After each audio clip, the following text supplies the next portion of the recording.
Mwaramutse canke mwiriwe bivana aho mwese aherereye. Umwe tugiye kubabwira ibitangaje ku mugore wo muri Australia canke Australia yatwaye inda incuro zibiri mu ndwi zitatu mu buryo bukurikirana. Ushobora kuvyumva ugatangara, hari ibintu kuri iyi si biba bigoye gusigura canke biba bigoye gutangira insiguro, ariko ico womenya nuko vyinshi bivugwa kw'isi isi birabaho. Iyi nkuru iraza gutangaza ndetse uraza no kuhakura n'ivyigwa bikomeye. Ico ndagusaba no gukora subscribe canke s'abonner nimba utarayikora, nimba warayikoze ndagushireko j'aime partage ndetse unabisangize n'abandi.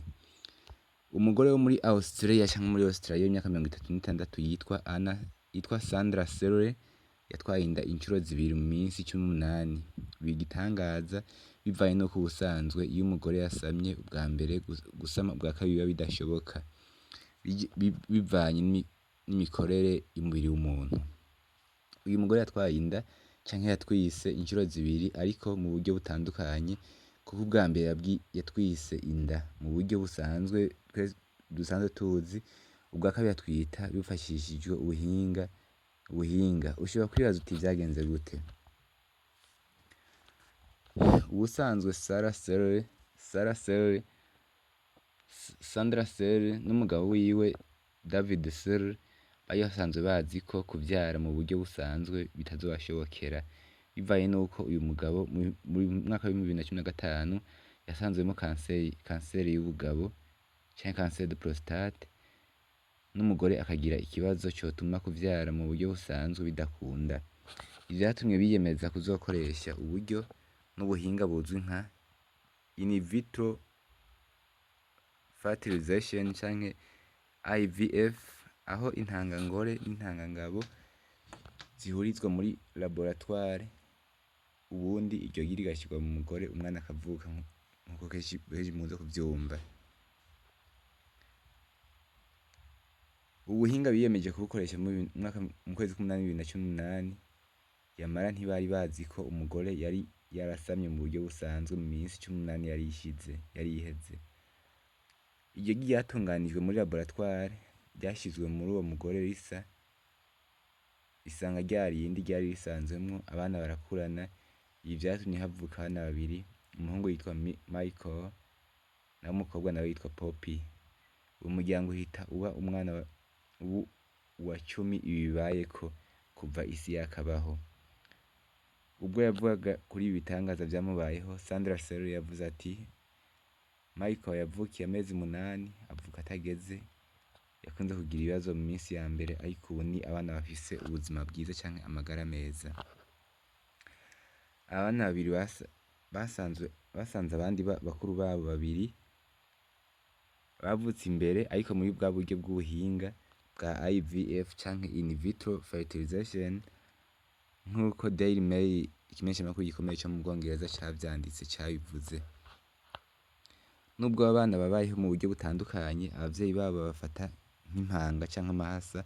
Sandra avuga ko biterwa n'uko bose babanye mu nda imwe ndetse bakavukira n'igihe kimwe. Ubusanzwe ibi vyabaye kuri Sandra Serre, nk'uko umugore ashobora gutwara inda yari afise iyindi, bizwi nka